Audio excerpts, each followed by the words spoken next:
Bonjour à tous, bienvenue pour ce bulletin numéro 56 de la Web TV de Veille Stratégique. Aujourd'hui, nous allons traiter, comme au cours des semaines précédentes, de deux sujets. La situation générale au Proche-Orient pour commencer, et puis ensuite notre point, celui-là toujours très habituel depuis le début de nos émissions, sur la guerre en Ukraine. Alors, sur la situation au Proche-Orient, on a beaucoup de choses à dire. On va commencer par ce qui nous concerne, nous Français, c'est la polémique autour des propos d'Emmanuel Macron à l'égard d'un éventuel embargo sur les livraisons d'armes à Israël. Alors, il faut bien comprendre, la première chose, c'est que la déclaration qui a été faite par Emmanuel Macron, elle a été faite avec l'idée, ses propos sont très clairs, qu'il fallait cesser d'approvisionner les belligérants, notamment au Liban. Et donc, ça signifiait que c'était également un message à l'égard de Téhéran pour cesser d'approvisionner le Hezbollah en munitions, en armes, en cadres, etc. Donc, on était sur une déclaration tout à fait équilibrée qui ne visait pas uniquement Israël. Bien évidemment, Israël était concerné, c'est-à-dire que Emmanuel Macron disait, bah voilà, on est plusieurs États à appeler au cessez-le-feu en Occident, y compris les États-Unis, mais les livraisons d'armes se poursuivent. Et pour Emmanuel Macron, il était évidemment, bien sûr, très clair qu'il fallait aussi demander à Téhéran, qui certes n'appelait pas un cessez-le-feu, mais à Téhéran de faire également donc un effort pour que le Hezbollah soit privé lui aussi de munitions pour ne pas permettre la perpétuité de cette guerre et surtout son inflation en termes de victimes et aussi bien sûr éventuellement l'embrasement de la région. Et donc on a assisté à un déferlement comme d'habitude, alors déjà de mauvaise foi sur le fait qu'Emmanuel Macron n'aurait visé que l'État d'Israël, et ensuite sur le fait que, bien évidemment, vous vous rendez compte, ma bonne dame, qu'est-ce que c'est que cette histoire? Alors nous, ici, sur la chaîne, pour ceux qui sont là depuis le début, quasiment, on a évoqué depuis longtemps le fait que tout reposait sur ce robinet américain d'armes, de munitions, de renseignements fournis par Washington à Israël pour que cessent les combats déjà à Gaza, avant même de parler de ce qui se passe depuis maintenant à peu près un mois au Liban. Et donc, bien évidemment, ça reste la clé, parce que la France, en termes d'approvisionnement en armes, comme d'ailleurs d'autres pays, on avait parlé aussi de l'Angleterre, où des gens s'étaient mis en grève, et puis où finalement le gouvernement britannique avait décidé de cesser ces livraisons. On remarquera, même si donc elles sont en pourcentage très inférieur à ce que font les États-Unis, eh bien, le gouvernement britannique est pas pointé du doigt matin, midi et soir par Benjamin Netanyahou pour dire, mon Dieu, regardez, il nous abandonne. Là, par contre, Netanyahou a tapé du poing sur la table, le vilain Macron qui nous abandonne. Bien évidemment, vous avez de quoi écraser 50 fois la région avec des armes atomiques, mais vous êtes le pauvre petit Calimero régional dans cette histoire. Voilà, et surtout, Netanyahou, avec son profil et tout ce qu'il a laissé faire pour que les extrêmes puissent monter dans les mouvements de résistance à Israël, ferait mieux de s'enterrer sous terre avant de pouvoir ouvrir sa bouche aujourd'hui. Voilà, donc on a eu une polémique pour finalement rien du tout, parce que la France, puisque nous avons des franco-israéliens qui ont été tués dans les attaques du 7 octobre, puisque nous avons des franco-israéliens qui sont toujours retenus en otage à Gaza, en espérant qu'ils soient toujours vivants, la France est bien sûr un pays qui est impliqué de facto dans la région, dans la sécurité des otages, et on aimerait bien savoir quand est-ce qu'ils vont rentrer, comme la majorité des familles en Israël. On a vu hier que Netanyahou, à l'occasion des commémorations qui avaient été organisées, s'était fait très discret, il était très loin des familles, parce que les familles en Israël sont prêtes quasiment à lui faire la peau, parce qu'il a abandonné bien évidemment le sort des otages par rapport à la guerre qu'il a décidé de mener pour faire sa politique complètement extrémiste et complètement délirante. j'ai eu le bonheur d'entendre, j'espère que pour beaucoup d'entre vous ça a été le cas également, d'entendre Charles Anderlin sur plusieurs médias français, mais notamment vendredi soir sur LCI. Il a rappelé toute la politique délirante de Netanyahou en faveur du Hamas, contre le Fatah, contre l'OLP, les assassinats des membres de l'OLP, le fait d'avoir interdit à l'autorité palestinienne à l'époque de reprendre le contrôle de Gaza alors que le Hamas avait littéralement assassiné 500 militants palestiniens pour prendre définitivement le pouvoir et asseoir son autorité, hein, donc d'avoir rappelé tout ce que Netanyahou a comme responsabilité dans la libération de Sinwar, qui est donc le patron du Hamas aujourd'hui, qui est le patron de l'action qui a été le 7 octobre, hein, et donc toutes les responsabilités qui sont celles de Benjamin Netanyahou dans la tragédie qui a été celle du 7 octobre pour beaucoup d'Israéliens qui ont été touchés par rebond au niveau de leur famille. Voilà. Donc aujourd'hui, la façon dont il a essayé encore une fois de récupérer tout ça en Israël, on a bien vu que les familles étaient d'un côté, la douleur qu'elles portent était tout à fait légitime, mais elle ne pouvait pas être comme ça accaparée par un gouvernement. Je vous réinvite à aller sur les réseaux sociaux, voir comment se déroulaient certaines séances de commission d'enquête à la Knesset, où les familles injuriaient à raison les ministres du gouvernement Netanyahou par rapport à leur comportement vis-à-vis des otages et donc de leur famille. Voilà. Et aujourd'hui, en Israël, on est dans une situation, Charles Anderlin le rappelait, de plus en plus clivée, puisqu'il y a plus de 160 000 jeunes religieux qui sont exemptés du service militaire, mais qui sont les premiers à appeler à la défense des frontières d'Israël et donc à envoyer les autres mourir pour leurs opinions et leur vision de la religion juive. Donc, c'est une société, nous ne nous rendons pas compte, hein, et quand moi je le dis d'habitude, on me dit « Ah oui, vous êtes pro-sioniste, etc. » La question, c'est d'être objectif. Et je leur rappelle, notre position à l'égard d'Israël, c'est la position des Nations Unies. C'est-à-dire que l'existence d'Israël dans ses frontières de 67, nous ne pouvons pas la remettre en cause. Hein, c'est ainsi. Je l'ai déjà dit en tant qu'historien, on peut revenir, si on veut, sur était-ce une bonne idée de créer l'État d'Israël au Proche-Orient? La réponse est évidemment non. Hein, moi, je suis un admirateur de Marek Edelman, hein, ce grand patron du Bund polonais, qui était tout à fait anti-sioniste au sens anti-État d'Israël en Palestine avant la Seconde Guerre mondiale, qui était un des leaders du ghetto, de l'insurrection du ghetto juif de Varsovie. Marek Edelman disait avec cet humour yiddish qu'il caractérisait, s'il avait fallu qu'on crée un État juif, et il fallait peut-être le faire à la fin de la Seconde Guerre, à l'issue de la Seconde Guerre mondiale, c'était bien sûr dans le Yiddishland en Europe, et pour emmerder les Allemands, il aurait fallu que ce soit en Bavière avec comme capitale Munich. Voilà.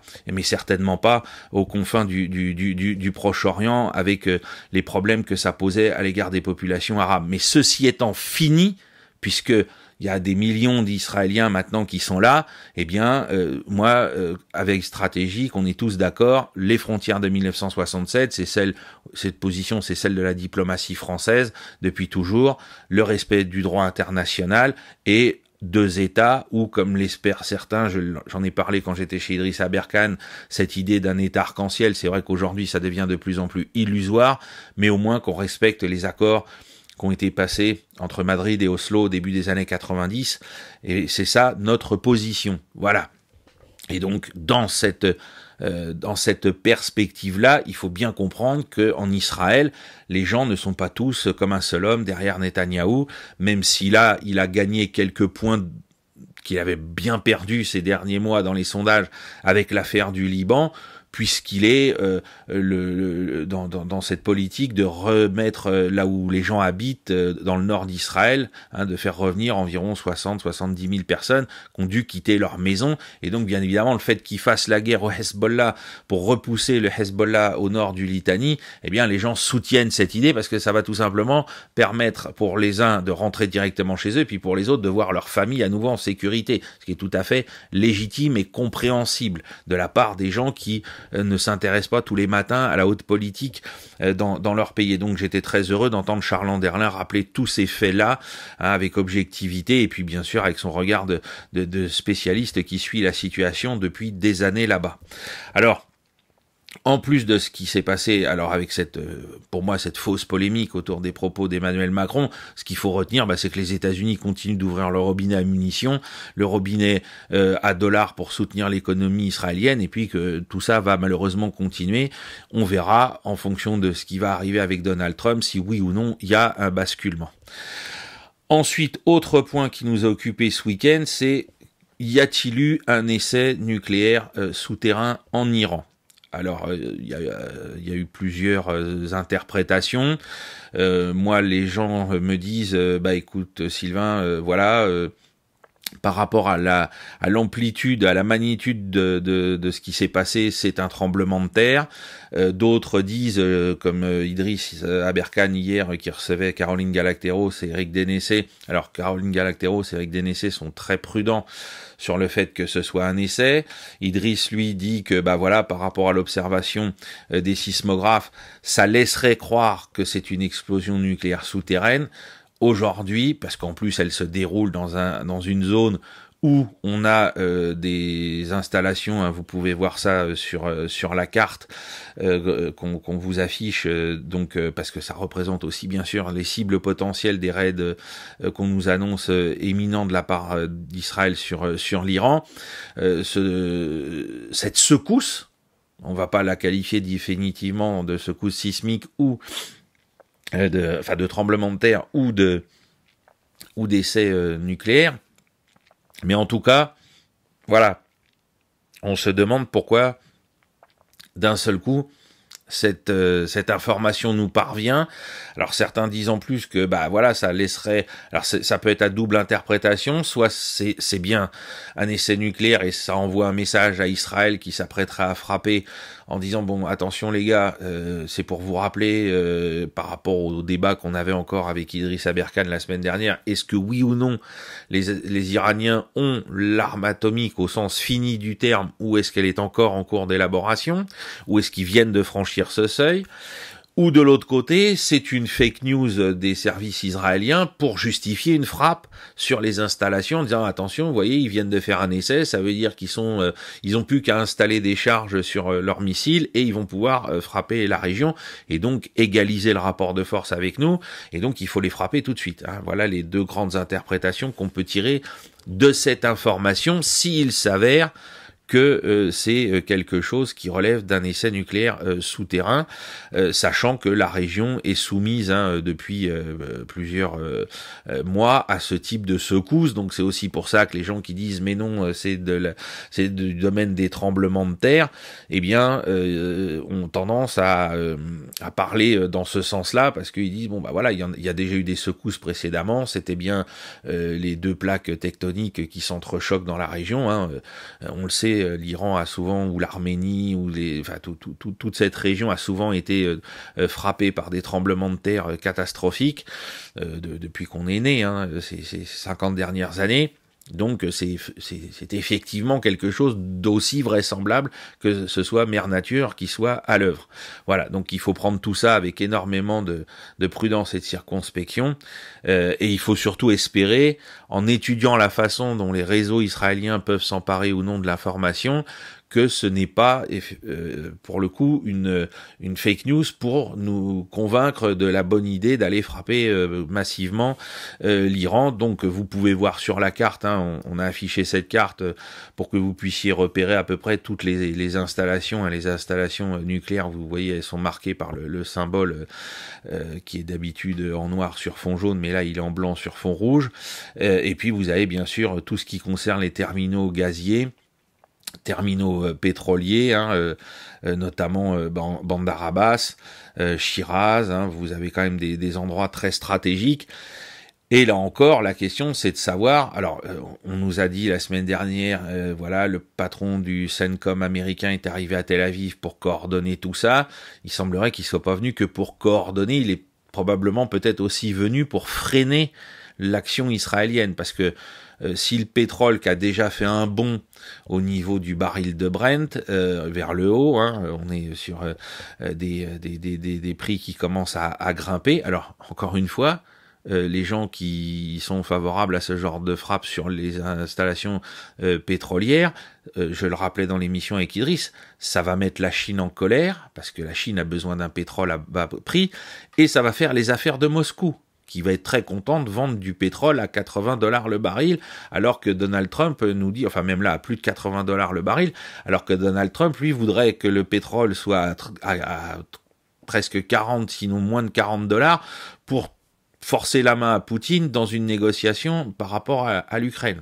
Donc vous voyez là, c'est là qu'on voit ce que j'expliquais l'autre jour avec Idriss Aberkan, c'est la complexité des rapports, c'est-à-dire on n'est plus dans des rapports bloc contre bloc, on est dans des rapports où on a un bloc encore avec les États-Unis et ses toutous, ses affidés, ces petits chiens qui ont quasiment plus d'autonomie, et puis derrière on a des choses qui sont multiples, y compris au sein donc des BRICS, entre les Iraniens, les Russes, les Chinois, mais en tout cas voilà, ça peut déplaire à Pékin et ça peut favoriser Moscou, donc il faut trouver une médiane entre les trois, puisqu'il faut quand même pas oublier le sort des Iraniens dans tout ça. Donc est-ce qu'aujourd'hui l'économie monde dans laquelle nous sommes pourrait supporter le fait que d'un seul coup on ait une envolée, un nouveau choc pétrolier, hein, comme on dit, hein, une envolée des prix du baril de pétrole parce que des infrastructures stratégiques de l'Iran seraient frappées par Israël. Là, c'est une question qui est essentielle. Et est-ce que l'administration américaine est prête à ça maintenant? C'est aussi une question essentielle. Alors, certains disent peut-être que non, mais l'hésitation peut favoriser Israël. En fait, Israël peut être favorisé vis-à-vis de l'hésitation américaine et des conflits d'intérêts au sein de l'administration Biden jusqu'à la fin du processus électoral en janvier prochain. Mais ça veut dire que de l'autre côté, il faut quand même continuer d'abreuver Israël en munitions, en renseignements, pour organiser un raid de cette nature, qui pourrait partir d'ailleurs d'Azerbaïdjan et ne pas partir des bases israéliennes. Il y a plein de possibilités, et donc vous voyez, il y a plein de cibles possibles, et ça peut être aussi, comme certains l'ont rappelé avec intelligence, ça ne sera peut-être pas forcément un raid aérien, hein, ce sera peut-être des opérations de forces spéciales de sabotage au sol, d'assassinats ciblés vis-à-vis de certains scientifiques iraniens. Ça a déjà été le cas, hein, les Israéliens ont déjà fait le coup, on a eu plusieurs morts suspectes en 2022 de hauts responsables donc du programme nucléaire iranien, qui, je vous le rappelle, est couvert par les gardiens de la révolution, hein. Donc voilà, les options sont sur la table pour Israël, et les Américains peuvent éventuellement les pondérer pour éviter qu'on arrive à alors déjà une escalade militaire formidable, et puis formidable au sens d'importance, hein, pas formidable au sens youpi, hein, bien sûr, et puis surtout donc un problème économique majeur. Est-ce qu'après les crises du Covid, etc., l'économie monde peut supporter un nouveau choc pétrolier? C'est la grande question qu'il faut se poser quand on réfléchit à tout ça. Alors ensuite, la situation sur le terrain, hein, il faut pas oublier ce qui se passe donc d'abord entre les Palestiniens et les Israéliens, hein, donc on vous remet à chaque fois la carte. On a presque atteint les 42 000 morts officiels du côté donc des Palestiniens à Gaza, avec bientôt plus de 9 000 blessés. J'en parlais jamais, mais on est à environ 7 700 disparus, hein, donc c'est des chiffres qui sont absolument énormes. Parmi ces disparus, il y a 1350 enfants, hein. Tout ça, je le précise pour les mauvais esprits, ce sont des chiffres qui sont d'abord fournis par le ministère de la Santé du Hamas. Donc on pourrait dire, oulala, attention, et c'est ce qu'on nous sert sur la majorité des plateaux télé. Sauf que ces chiffres sont recoupés ensuite par un nombre très important d'ONG, ensuite par les gens de l'ONU sur place, et pas par l'UNOIR, hein, il n'y a pas que l'UNOIR à Gaza, et ensuite par le département d'État des États-Unis d'Amérique. Alors si vous considérez qu'avec la politique que mène l'Amérique aujourd'hui à l'égard d'Israël, ce sont de dangereux antisionistes ou de dangereux antisémites, c'est votre problème, c'est pas le nôtre ici à Veille Stratégique. Nous considérons que ces chiffres sont quasiment à quelques unités ou quelques dizaines d'unités près, et donc de vie humaine, les chiffres réels. Et nous sommes convaincus, comme l'a avancé le Lancet, qu'on est sur probablement 180 000 morts au global, avec toutes les morts indirectes. Voilà.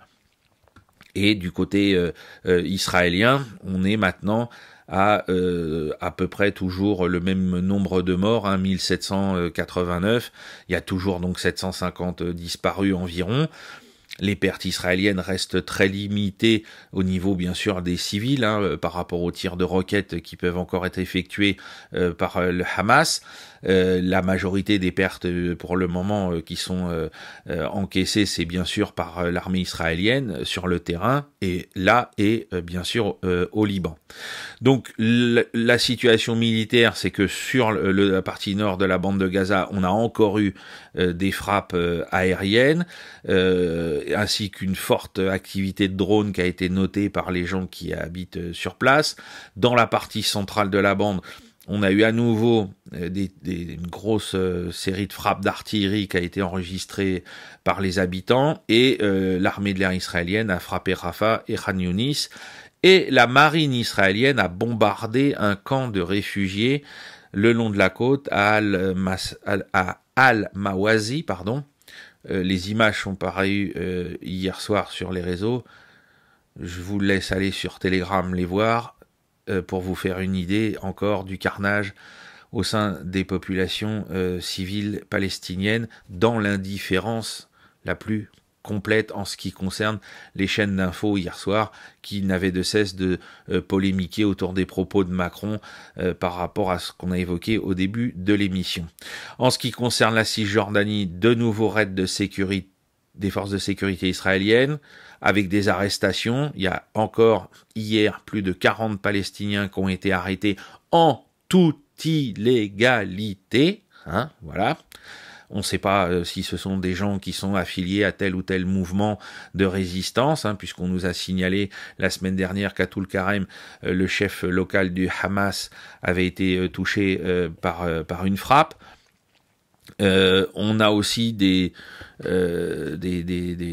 informations selon lesquelles donc les forces de sécurité israéliennes auraient battu à mort quelqu'un qui manifestait dans sa maison lors de son arrestation par les forces de sécurité israéliennes. Alors là, ça reste à confirmer. Ne venez pas me dire vous êtes antisémite ou antisioniste. J'emploie bien le conditionnel. C'est possible. On a vu d'autres Palestiniens être tabassés à mort avant. Ce sera pas le premier. Et je dis malheureusement, je pense que ce sera pas le dernier. Voilà. Et enfin, il faut noter que Ansarallah, donc depuis le Yémen, a encore tiré 2 missiles sur Tel Aviv, ainsi que des drones qui ont été abattus par donc le système dôme de fer. Alors quand on dit le dôme de fer, ne vous inquiétez pas, on sait bien qu'il y a la fronde de David, etc., il y a plusieurs niveaux de protection. Pour faire simple, on emploie le mot dôme de fer pour parler de l'ensemble des défenses anti-aériennes israéliennes. On rentre pas dans les détails militaires qui n'intéressent pas forcément la majorité de notre public qui vient chercher une information généraliste. Les drones ont été abattus au-dessus de Rishon LeZion.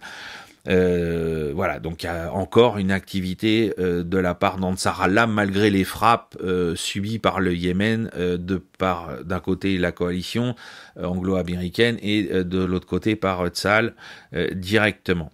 Voilà. Et donc le porte-parole d'Ansarallah a déclaré que d'autres drones ont été envoyés sur le port d'Elat, dont on parlait avec Idriss Aberkan mercredi dernier. Mais là, on n'a pas de résultat des frappes de ces drones, si ça a créé des dégâts ou pas.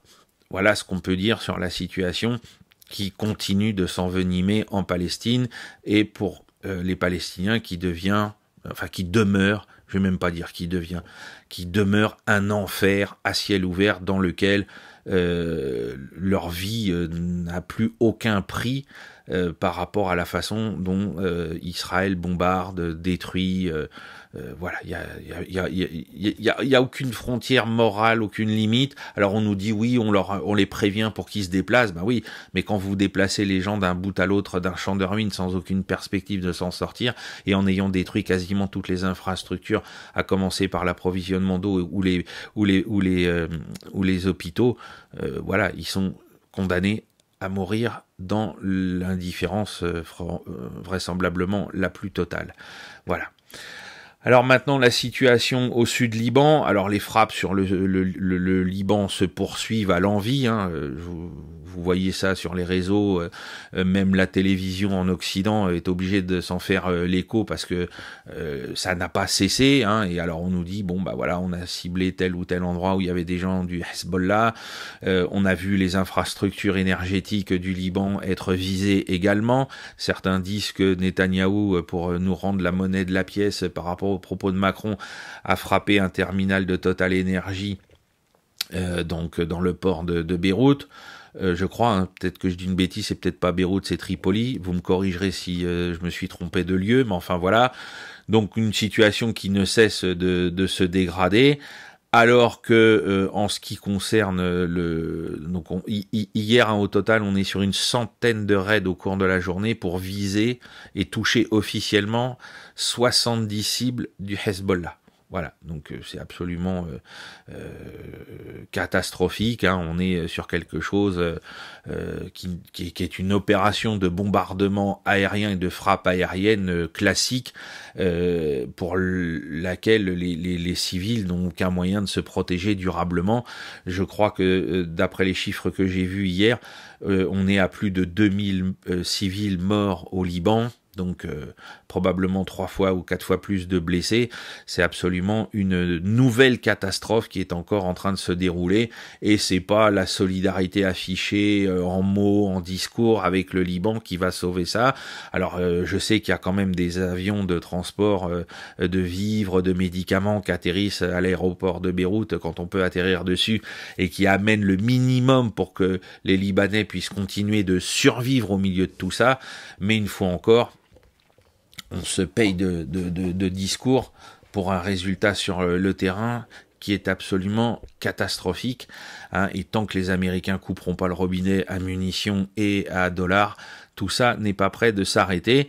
Alors sur la carte, vous pouvez le voir, hein, il y a 4 petites flèches bleues qui marquent donc les incursions israéliennes et le territoire qui serait conquis. Alors conquis ou tenu, je ne sais pas quel est le propos qui est le plus approprié, je pense que c'est tenu par les soldats israéliens aujourd'hui qui sont toujours dans des combats qui sont extrêmement intenses contre les forces du Hezbollah.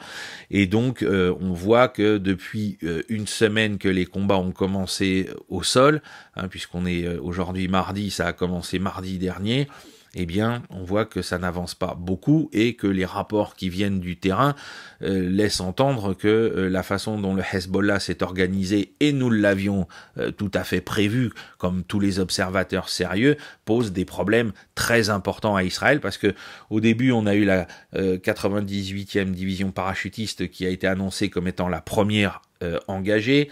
Vendredi, on nous a dit que, alors je crois c'est la 36e division, a elle aussi commencé à être engagée pour soutenir l'effort des parachutistes, et maintenant on nous annonce qu'il y aurait 3 divisions israéliennes qui seraient sollicitées dans cette attaque. Donc je sais pas combien il va falloir engager d'hommes. On a l'impression une fois encore, comme je ne cesse de le répéter, comme aurait pu le dire notre cher ami le colonel Goya hier devant Elie Chouraki sur LCI vers 18h, hein, on est dans une redite encore de la guerre du Vietnam, c'est-à-dire qu'il faut ramener toujours plus de puissance de feu, toujours plus de troupes au sol pour traquer les maquisards, puisque la façon dont combat le Hezbollah, le Hezbollah est une force paradoxale puisqu'elle possède des moyens qui sont quasiment ceux d'une armée. Hein, et de l'autre côté, elle se bat de manière asymétrique en étant dans l'embuscade, dans le combat le plus rapproché possible pour empêcher les appuis-feu, notamment aériens, de frapper ses combattants. Donc elle se bat plutôt comme le Viet Cong, avec des moyens qui sont ceux, peut-être, voilà, si on voulait comparer avec la guerre du Vietnam, ceux de l'armée nord-vietnamienne. Hein, voilà. Elle se bat comme l'armée nord-vietnamienne se battait dans certains secteurs du Sud-Vietnam dans la dernière partie des années 60. Donc voilà, aujourd'hui, tout ça va déboucher sur un engagement toujours plus important de forces militaires israéliennes au sol, avec des résultats qui seront sur le plan territorial très faibles, alors que là, l'objectif israélien est complètement territorial. Là, on peut pas dire « je veux détruire simplement le Hezbollah ». Là, Israël se retrouve piégé. C'est que, enfin, par l'objectif politique qui a été assigné à Tsahal, c'est-à-dire que là, il faut repousser le Hezbollah au nord du Litani. Si c'est pas fait, il faut continuer d'y aller. On peut pas dire les frappes aériennes résoudront tout, hein, parce que on le voit bien, et ça n'a jamais été le cas dans aucune guerre de ce type. Les frappes aériennes ne résolvent rien du tout. Hein, rien du tout. Elles ne font même, selon moi, qu'accroître les problèmes, puisqu'elles créent des vocations dans la population civile pour rejoindre les rangs des résistants. Donc, voilà. Donc là, ça fait plusieurs jours que Tsahal est en train de fabriquer de futurs militants du Hezbollah par centaines, qui seront là dans 10 ans, les armes à la main, pour reprendre le combat de leurs parents. Voilà. Bravo. Super. Stratégie à long terme. Magnifique. Voilà. Donc, là, aujourd'hui, on voit que, comme prévu, le combat est rapproché, le combat est difficile, le combat est meurtrier. Hein, on sait que la censure militaire israélienne est très forte, mais on sait qu'il y a quand même des pertes. On a des images qui filtrent sur les réseaux sociaux, notamment sur Telegram. Et donc on comprend bien que cette invasion, parce qu'il faut arrêter avec le mot incursion, cette invasion, même si elle se fait de manière, semble-t-il, prudente, elle va être très longue, elle va coûter très cher, et je ne sais pas quand est-ce qu'elle se finira. Et c'est en ça qu'elle va encore servir Benjamin Netanyahou, parce qu'il va pouvoir toujours dire, regardez, on n'a pas fini le boulot, donc il faut nous laisser le temps de le faire, et ça va durer, alors comme je le disais tout à l'heure, ça va durer jusqu'au mois de janvier 2025 au minimum, par rapport au changement ou non d'administration à Washington. Voilà mes amis ce qu'on pouvait dire sur la situation au Proche-Orient, hein, qui occupe donc une demi-heure de notre prise de parole pour le moment. J'en profite pour vous remercier. Alors, je remercie encore, bien sûr, Idriss Aberkan, par rapport à son invitation de la semaine dernière, qui nous a permis de faire un bond de plus près de 5000, un peu plus de 5000 abonnés en quelques jours seulement. Ne vous inquiétez pas, on est en train de travailler ensemble avec Idriss sur des projets, comme il l'a évoqué, pour refaire des émissions.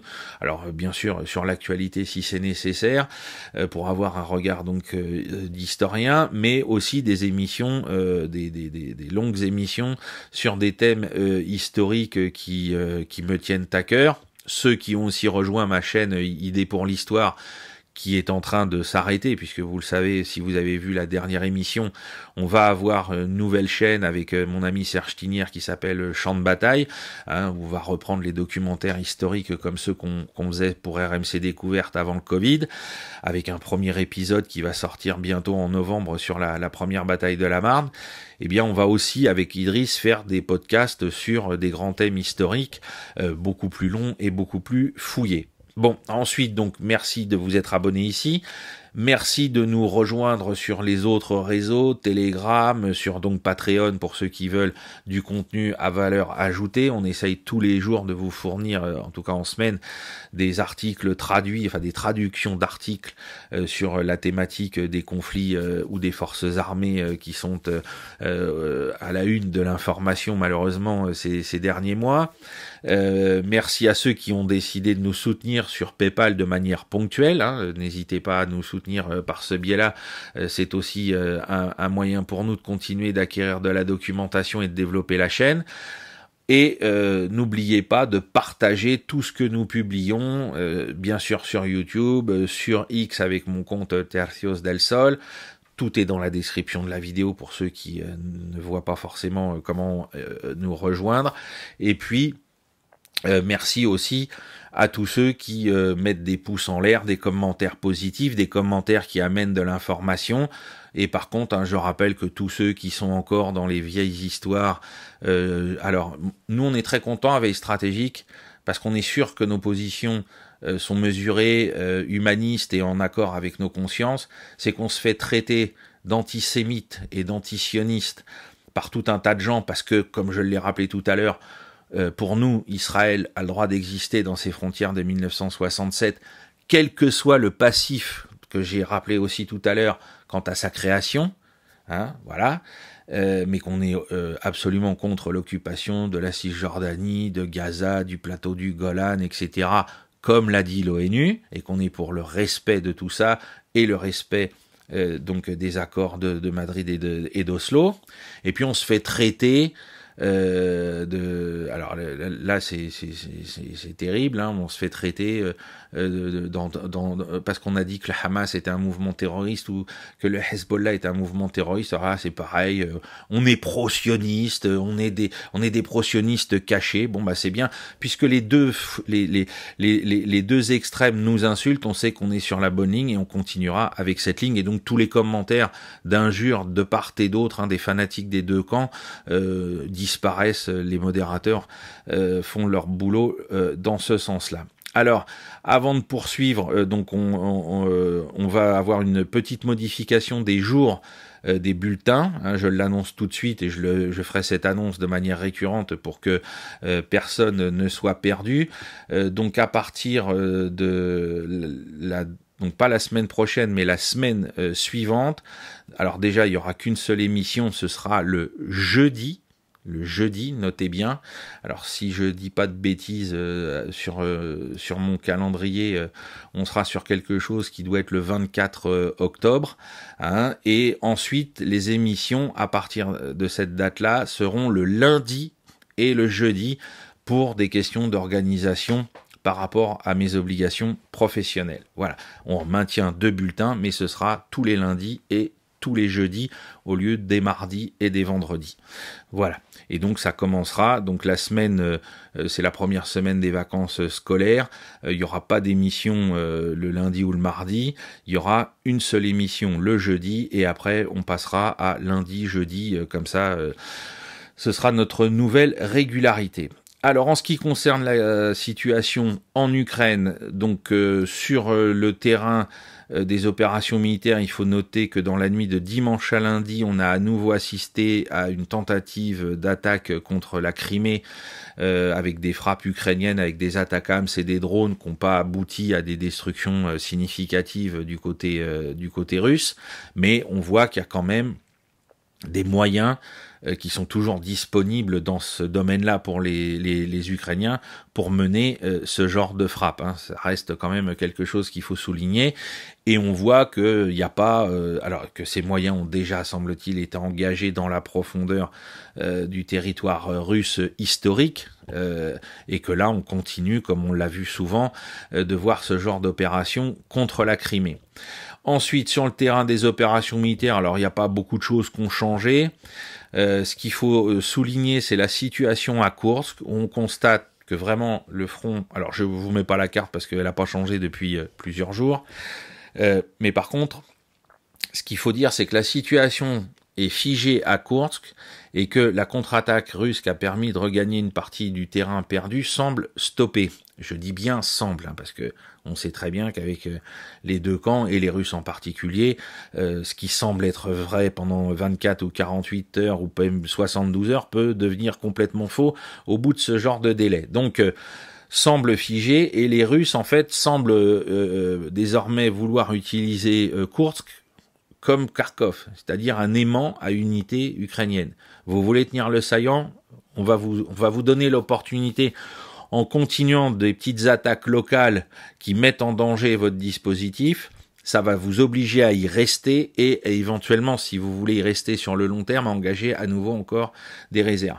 Donc ça refait un point de fixation exactement comme Kharkov, hein, puisque on sait bien que les Russes, eux, ont engagé des unités qui étaient stationnées autour de Belgorod et dans leurs réserves stratégiques, qui n'ont pas utilisé de grandes unités qui viennent d'ailleurs sur le front du Donbass notamment, et que bah voilà, ils ont pour le moment fixé un corps de bataille important dans cette zone, que les opérations de fixation se poursuivent toujours, hein, sur Kharkov. Là, on apprend que les ruines de l'usine de Wolfschanz, qui a fait l'objet de combats de type Stalingrad, a été reprise temporairement, je l'imagine, par les Russes, parce que vu la situation de ces ruines, je vois pas très bien l'intérêt même tactique pour les Russes de la réoccuper sur le long terme, je dis bien sur le long terme, voilà.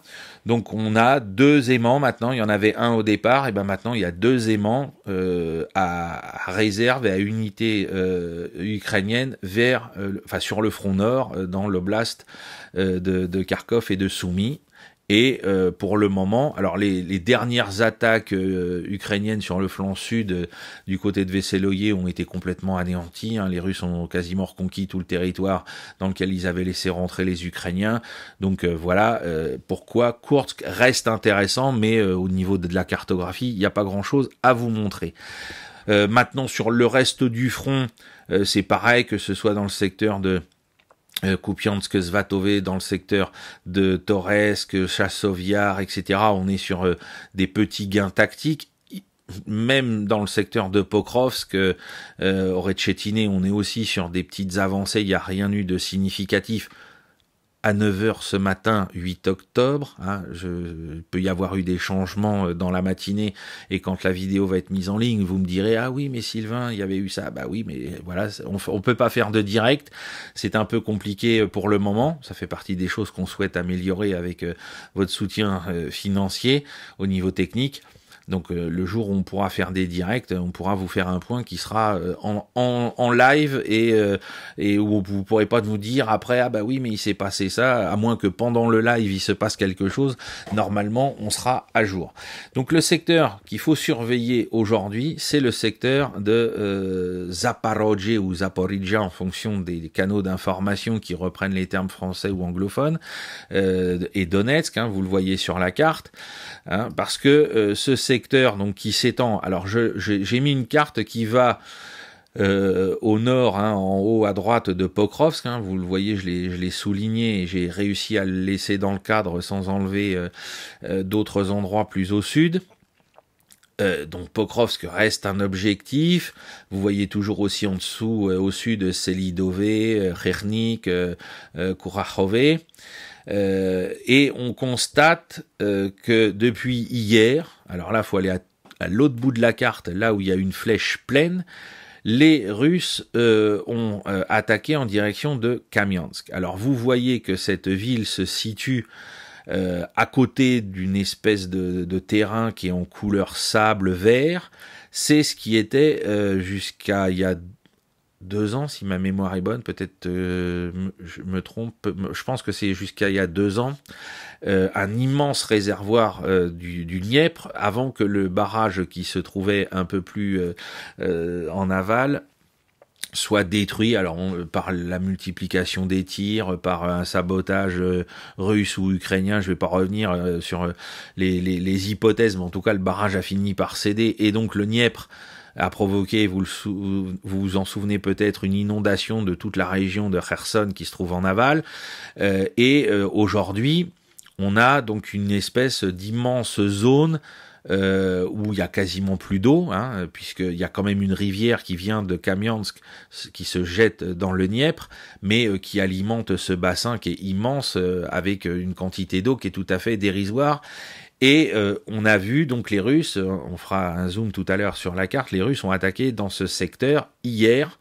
Alors tout le monde se demande pourquoi, ça fait plusieurs semaines qu'on avance l'idée que les Russes pourraient attaquer dans le secteur donc de Zaporizhzhia-Zaporozhye.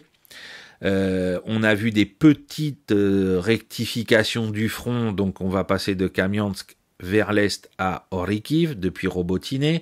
On a vu aussi des avances encore un peu plus à l'est vers Khulgapolye, qui ont été menées par les Russes. Et puis quand on va encore un peu plus vers l'Est, on a vu, on en parlait la semaine dernière, que depuis Oruzhaine, en direction de Novosilka, il y a eu aussi des petites rectifications du front et des attaques russes.